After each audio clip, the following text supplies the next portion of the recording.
Namaskar, dear friends. Here we are in the history of Indian Constitution, part second, and in subpart fourth.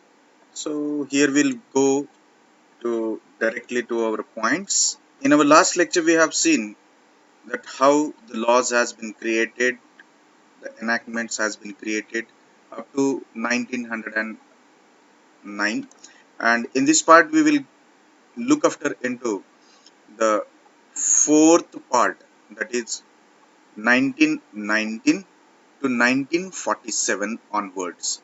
So one by one we will look after into each act which has been introduced as the self-government to India. Now this part is also called as an introduction to self-government. For creating the self-government, this part is explaining a number of different acts which has been given in our history.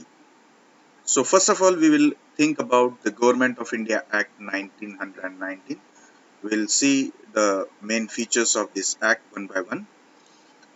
Before entering into this act, we must be able to know that why this act has been created. As previously we have seen in 1909 that more liminto reforms were came into, but they have failed to satisfy the British government, and the British government has sent one committee, that is Montague Chelmsford committee, and they have created the report. They have did the analysis. They have seen the factors which are affecting, and due to the failure of these morally mentor reforms, this act has been created due to Montague Chelmsford report. Now we'll see one by one the main feature of this act. Now under this act, it has promised a responsible government to the Indians. Secondly, it has introduced a diarchy system. Diarchy here means double rule system. Now, the object of this diarchy is to train the natives in the act of self-government. It means that uh, Indians are going to be get trained to handle the self-government. Fourthly, in the matter of legislation, the subjects were divided into the central one on one hand and provincial one on the other hand. Now, the provincial subjects were divided into two parts once again.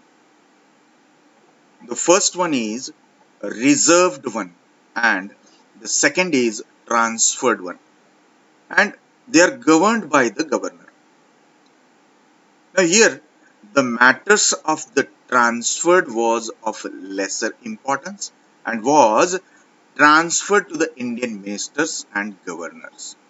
Now in this way, the very petty things which are having very less importance were given into the hands of our Indian uh, ministers and the governors. Now in this particular act, regarding the central government, the principal responsible government was not introduced at the center, as it was said that uh, the things has been divided into the central and provincial level, but the central government has been not doing or not introduced in the center. The central government remained responsible only to the British Parliament through the Secretary of the State, but it is not responsible to the Indian government. In this way, the main thing that what central government was doing is it is responsible to the British Parliament through the Secretary of the State. Further, this act is saying that the structure which has been made of the government was remained to be unitary. Unitary, where more power is there in the hands of the center. So it means that the central legislature had the power to legislate on any matter. It means that whichever law is going to be get created, that law is going to be get created with the hands of the central government. But after making this much things, this act has failed to provide the success, and that is why the shortcomings of this act of 1919 we'll see one by one. First of all, the reforms of 1919 has failed to fulfill the aspiration of the people of India, and it led to non-cooperation movement to form the Swaraj or self-government. Here, during this time, it has been seen that our Indian people has not cooperated, and they want to form the self-government. Now, due to the non-fulfillment of demand for the responsible government, this act failed. And third one is that whatever diarchy system has been created, it was failed. And these are the reasons why it had been failed. Number one, that the wrong working of the system. The wrong working of the system is the first thing, that diarchy system has been created, but it was uh, not utilized in a proper sense. Secondly, the main difficulty of Indian system is of control of purse, that is the finance. Thirdly, the finance being the subject under reserve system was placed under the charge of executive council and not in the hands of the ministers. And lastly, it was very difficult for the minister to implement any progressive measures for the want of the funds. So due to these four things, this diarchy system was failed, and that is why uh, the shortcomings of 1919 Act was seen. Now, after completion of this, as this act has been failed, uh, a commission has been appointed by the British government called as Simon Commission. So, this commission came into India. It has started to work, and it has given certain work. And due to the persistent demand of the British government, it has to appoint a statutory commission known as a Simon Commission. Secondly, this commission was appointed after 10 years of passing of the Government of India Act 1919. In 1927, the Act has provided for appointment of the statutory commission. Further, this commission was submitted its report in 1930, and the same report was considered on the Round Table Conference. Now, this Round Table Conference was consisting of representatives of British government and of the British India, along with the rulers of the states. In this conference, a white paper was prepared as a result of this conference and prepared the outlines of the reforms. Further, with the recommendation of the Select Committee, the Government of India Bill was introduced in the Parliament and passed with certain amendments as the Government of India Act 1935. So, this Simon Commission, whatever things they have been done with the help of this Simon Commission, it led to formation of Government of India Act 1935. So now we'll turn towards the Act of 1935, that is the Government of India Act 1935. Now this act was also called as the second milestone regarding the full responsible government.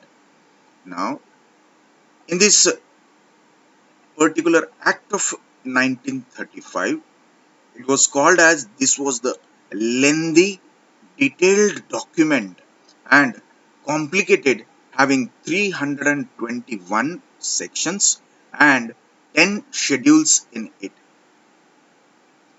As I'm talking about this uh, Government of India Act 1935, we will now see the basic features of this act in a very brief manner. The first one is that the act has created All India Federation. This act has created All India Federation, which is consisting of British India provinces and such Indian states who desire to come in the federation. Secondly, under the previous act, the government was unitary, and in this act of 1935, a federation taking the province and the Indian state as one unit. Now, at the time of joining, each state had to give the assent to the joining of the federation and to sign an instrument of accession. Now, this become a troubling thing to the Indian people. The ruler of Indian state had never given the consent, and thus dream of the federation never came into being. Further, the diarchy system was abolished at the provincial level and introduced at the center by the Act of 1935. In this act, the executive authority of the center was vested in the Governor General, and the federal subjects were divided into two categories. One is reserved one and another is transferred one. In case of reserve, all the financial matters were in the hands of the British government. Now, nextly, this act says about the provincial autonomy. This act has been divided legislative power into provincial and central legislatures. Further, the federal legislature was consisting of two houses. One is the Council of the State and another is the Legislative Assembly. Now, as far as concerned with the provincial government, the provincial executive was consist of the governor and the council of minister to advise him. Further, the governor was head of the executive, and the governor has been given three kinds of powers. Number one, which is the most important one, that is discretionary power has been awarded to him. Secondly, powers exercised in his individual judgment has been given to the governor. And thirdly, powers exercised on the advice of the ministers has been given to the governor by the Act of 1935. As to the responsibility, he had the right to override the advice given by the ministers.